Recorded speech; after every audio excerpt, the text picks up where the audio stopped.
Nagtanong ang ating bida kay Sister Ye kung maaari ba raw nitong ibenta na lang sa kanya ng direkta ang treasure item na nabanggit nito.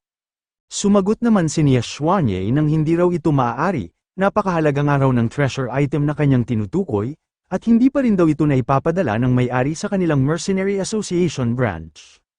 Saka pa nga lang daw ito ipapadala bago magsimula ang magaganap na grand auction. Sinabi ng isang babae na magiging napakamahal nga raw ng treasure item na ito. Ang ganoong klase nga raw ng treasure item ay inaasahan na maaaring umabot sa halaga na 4 na bilyon. Sinabi rin ni President Nia Xuanye na hindi nga lang daw ito maaaring mabili ng tanging pera lang ang ginagamit. Gusto nga raw ng nagmamay-ari na mag-trade din ng ilang beast cores at defensive equipments ang tao na gustong bumili nito. Sinabihan ni President Nia Xuanye si Zoufan na may oras pa raw ito bago magsimula ang grand auction, maaari pa nga raw itong bumalik sa mercenary training camp para maihanda ni Du Qing ang lahat ng kanyang mga kakailanganin. Naisip ng ating bida na napakataas nga raw ng 4 na bilyon para sa kanya, wala nga raw siyang hawak na ganoong kalaking pera. Pero may mga items nga raw siya na naitabi na eksakto sa request ng tao na nagbebenta ng treasure item. Binuksan ni Zoufan ang kanyang storage space at isa-isang inilabas ang mga items na tingin niya ay maibebenta niya ng mahal. Sinabi ng ating bida na wala nga raw siyang hawak na napakalaking pera, pero siguro naman daw ay may halaga ang ilan sa mga items na kanyang inilabas kapag dinala na ito sa auction house. Nagulat si President Nia Xuanye dahil nakikilala niya nga raw ang mga items na inilabas ni Zoufan, ganito nga raw ang mga items na pag-aari ng mga estudyante at mga tauhan ni Bu Qiufeng. Naisip niya na totoo nga raw pala ang mga impormasyon na nakarating sa kanya. Kahit nga raw napakabata pa ng ating bida ay maihahalin tulad na rin agad ang lakas nito sa isang war god. Mukhang tama nga rin daw ang hinala niya tungkol sa constitution na meron ito.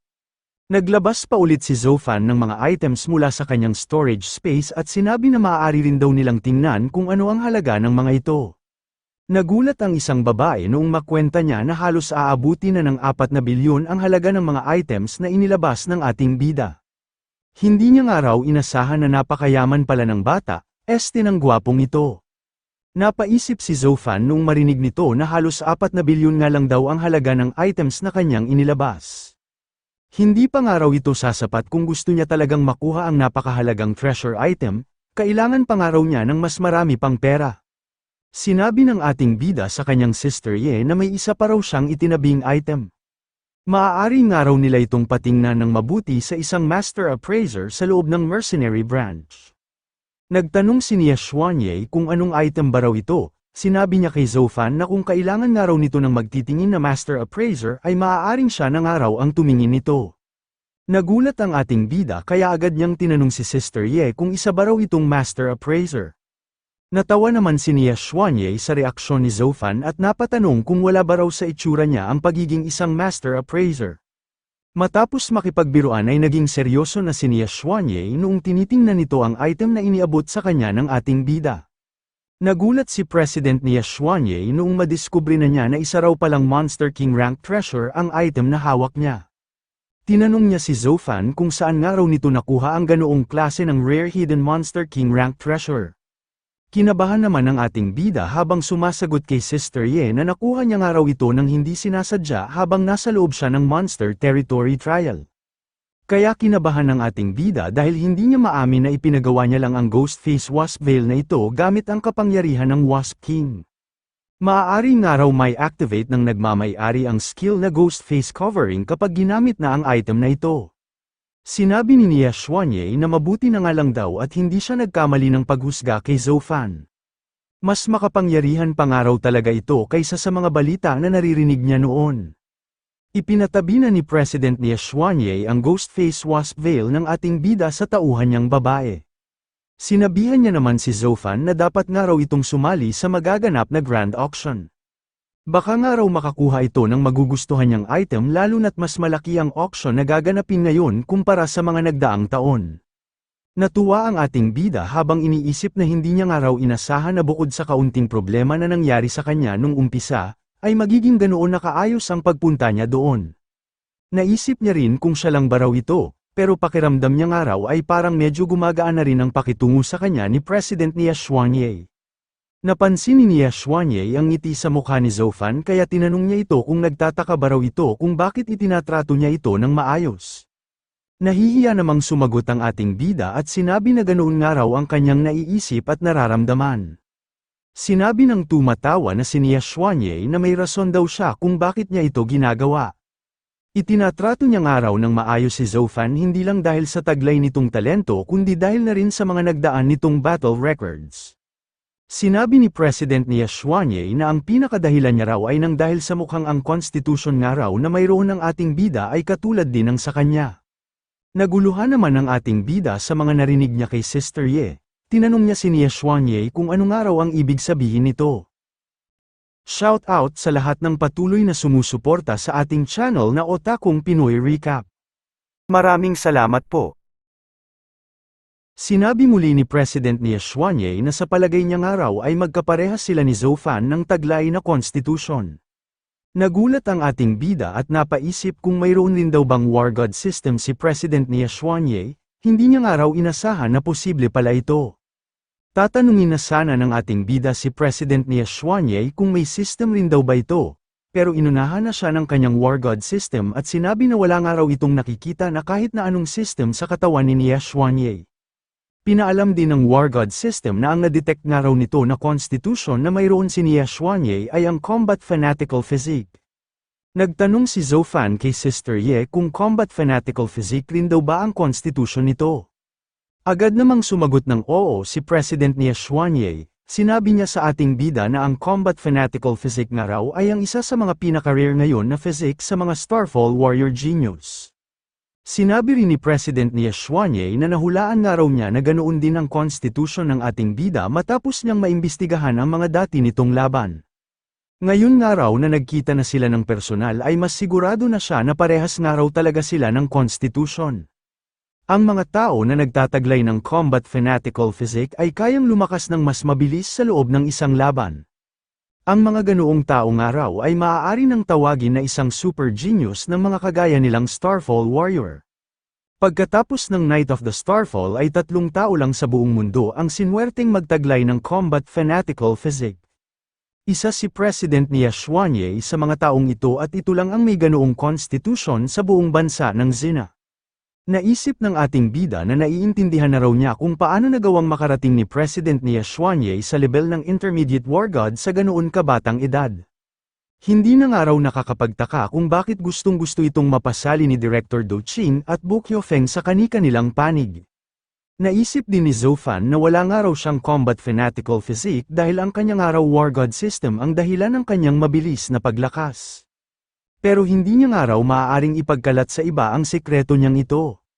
Dahil nga raw ganoon na ang iniisip ni Sister Ye, hahayaan na lang daw niya na isipin ito na may ganoon din siyang constitution. Sinabi ni Zofan kay Xuanye na ilang beses na nga raw siyang nalagay sa panganib at sa lahat nga raw ng sandaling iyon ay umangat ng napakalaki ang kanyang lakas. Pinaliwanag ni Xuanye na ganoon daw talaga ang combat fanatical physique, bibilis nga raw ang paglakas nito sa tuwing nalalagay ito sa isang matinding panganib. Ito nga rin daw ang dahilan kaya ang mga tao na nagtataglay ng combat fanatical physique ay nagagawang makapag-breakthrough at makaakyat ng advanced warlord level sa loob lang ng kaunting panahon. Pero ang pinakamagandang araw na kakayahan ng combat fanatical physique ay nagagawa rin itong bawasan ang hirap sa pag-breakthrough sa war god level. Pagkapaliwanag ni President Xuanye ay nagtanong ito sa ating bida kung hindi ba raw nito alam ang mga nabanggit niyang impormasyon. Naisip naman ni Zofan na paano niya nga raw ito malalaman gayong wala naman siyang constitution na combat fanatical physique. Huwag lang magduda sa kanya si Xuanye, ay nagtanong ang ating bida kung talaga bang nababawasan ng combat fanatical physique ang difficulty sa pag-breakthrough sa war god level. Habang natutuwa ay sumagot muli ng oo si Xuanye. Sinabi niya kay Zofan na pagkatapos nga raw nitong makaakyat sa advanced warlord level ay maaari nga raw itong tulungan ng combat fanatical physique na gumawa ng isang espesyal na kapangyarihan na tinatawag na battle territory. Binanggit ni President Xuanye na ang espesyal nga raw na katangian ng mga war god level ay ang pagkakaroon ng mga ito ng war god territory. Ang battle territory nga raw na maaaring mabuo ng ating bida ay halos kasing lakas ng embryonic form ng war god territory. Mas mabilis rin daw itong makakapag-breakthrough sa War God level kapag nakabuo na ito ng sarili niyang battle territory. Naisip ni Zofan na ang mga tao nga raw pala na nagtataglay ng combat fanatical physique ay kayang bumuo ng isang battle territory at mas madaling nakakapag-breakthrough sa pagiging isang War God level. Mukhang makapangyarihan nga raw talaga ang constitution na ito, parang mas maganda pa nga raw ito sa kanyang War God system kung ang pag-breakthrough din lang sa pagiging War God ang pag-uusapan. Sa ngayon nga raw ay kakailanganin niyang mapaabot sa 999 points ang lahat ng kanyang attribute para magawa niyang makapag-breakthrough sa pagiging isang War God.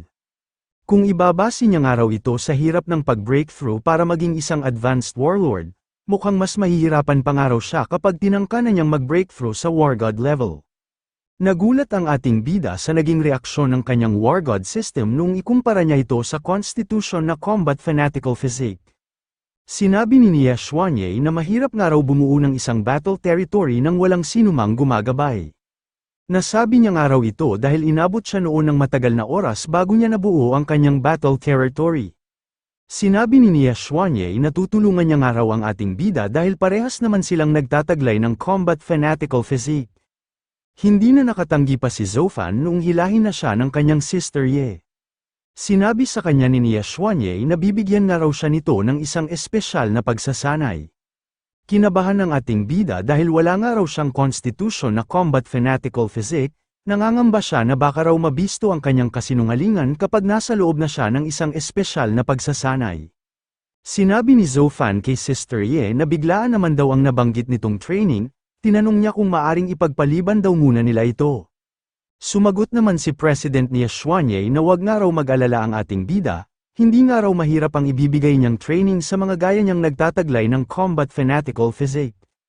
Dinala ni President Nia Xuanye si Zofan sa loob ng isang napakalawak na kwarto, sinabi niya na ito nga raw ang combat fanatical hall at sa lugar nga raw na ito isasagawa ng ating bida ang inihanda niyang espesyal na pagsasanay. Nagtaka si Zofan kung paano siya doon magsasanay gayong wala naman siyang nakikita na kahit na anong kagamitan sa kanyang paligid. Bigla na lang namula ang paligid ng ating bida at unti-unting naglaho ang kasama niyang si Nia Xuanye. Bago ito tuluyang nawala ay sinabi nito kay Zofan na may ilang araw pa nga raw bago magsimula ang grand auction, kaya napakarami pa nga raw nitong oras para sa kanyang pagsasanay. Sinabi rin ni President Nia Xuanye na nasasabik na nga raw niyang mapanood kung ano ang mga ipapakita ng ating bida. Tinawag ni Zofan si Sister Ye at sinabi na dapat nga raw muna nitong ipaliwanag sa kanya kung para saan ba itong kanyang espesyal na pagsasanay. Sumagot naman si President Nia Xuanye na dahil nga raw nagtataglay din ang ating bida ng combat fanatical physique, maiintindihan rin daw nito kung para saan ang combat fanatical hall.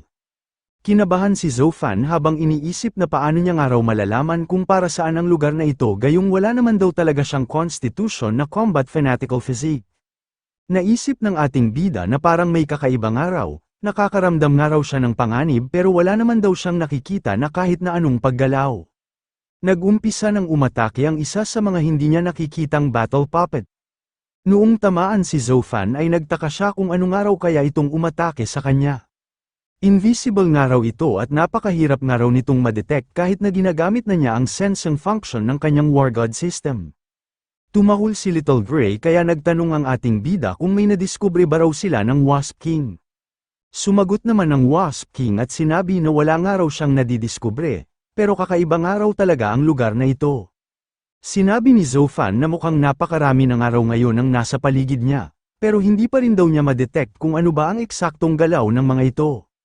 Humiyaw naman ang Wasp King at sinabi na naiintindihan na nga raw niya kung para saan ba ang combat fanatical hall. Ang lugar nga raw na ito ay nababalot ng isang espesyal na kapangyarihan. Ang mga tao nga raw na nasa loob noon ay limitado lamang ang pandama. Doon na nga raw papasok ang battle territory na binabanggit ni Nia Xuanye, kailangan daw magkaroon ng ating bida ng ganoong kapangyarihan para magawa na nitong maramdaman ang paggalaw ng mga battle puppets. Nagtanong si Zofan sa Wasp King kung paano nga raw siya makakabuo ng battle territory gayong wala naman siyang combat fanatical physique. Sinabi rin ng ating bida na isang araw Monster King ang Wasp King, siguro naman daw ay may alam itong ibang paraan para maramdaman na niya ang mga ito. Sumagot naman ng Wasp King nang wala rin daw siyang alam, maging ang kanyang araw sensory ability ay naging mahina rin simula nang mapasok sila doon. Sinabi rin ng Wasp King na nakakakilabot nga raw ang babaeng si Nia Xuanye, ang maaari nga lang daw gawin ng kanyang Master Zofan ay ang aminin na lang ang katotohanan. Naisip ng ating bida na ano raw itong walang kwentang ipinapayo sa kanya ng Wasp King. Kapag sinabi niya nga raw kay President Nia Xuanye na nagsisinungaling siya ay hindi na niya lubos maisip ang maaari niyang kahantungan. Hindi niya rin naman daw magagawang tumakas dahil kasalukuyan pa rin siyang nasa loob ng Combat Fanatical Hall. Habang gulong-gulo si Zofan ay may biglang ipinakita sa kanya ang kanyang War God system. Sinabi ng nanunood na si Nia Xuanye na mukhang medyo naguguluhan nga raw ang ating bida.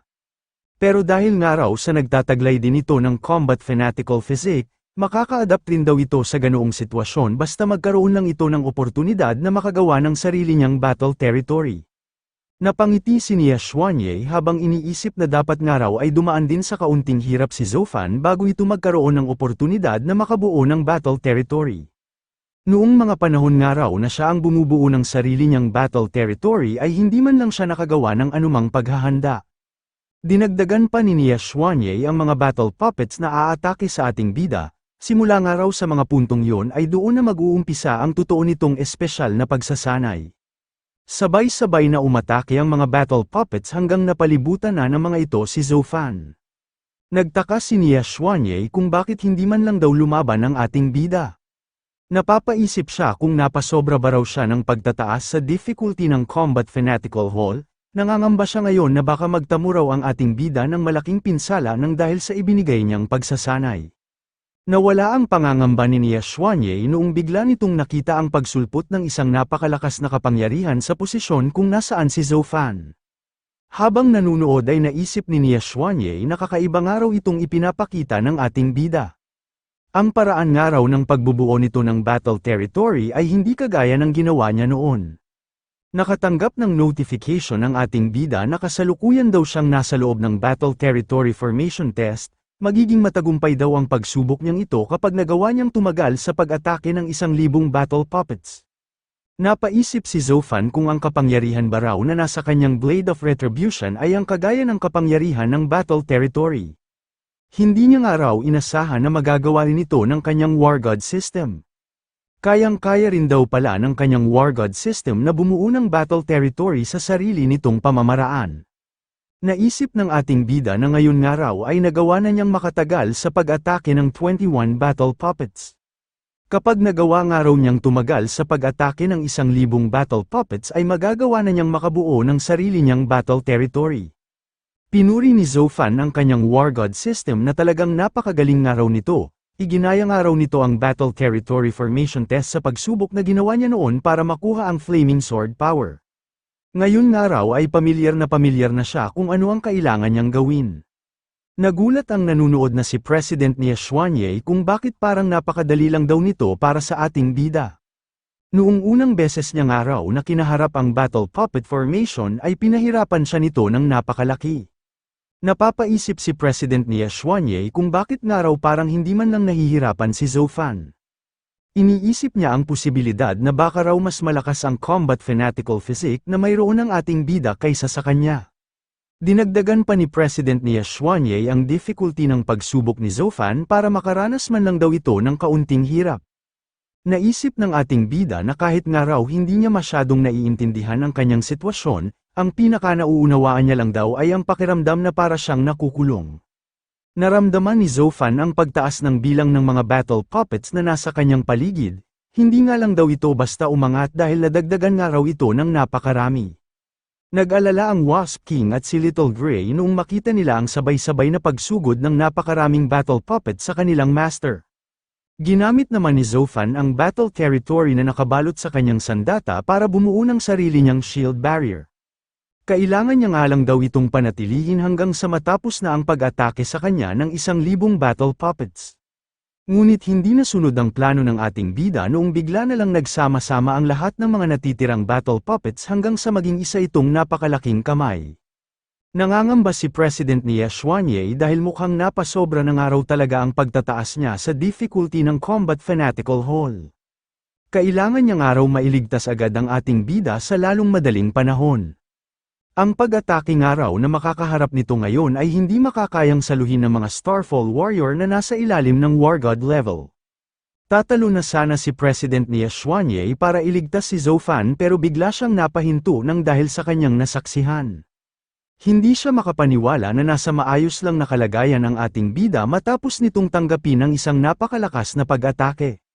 Natuwa si Zhou Fan habang iniisip na salamat nga raw sa biglaang pag-angat ng bilang ng mga battle puppets, nagawa niya nga raw matapos agad ang 1,000 pag-atake ng ganoong kabilis.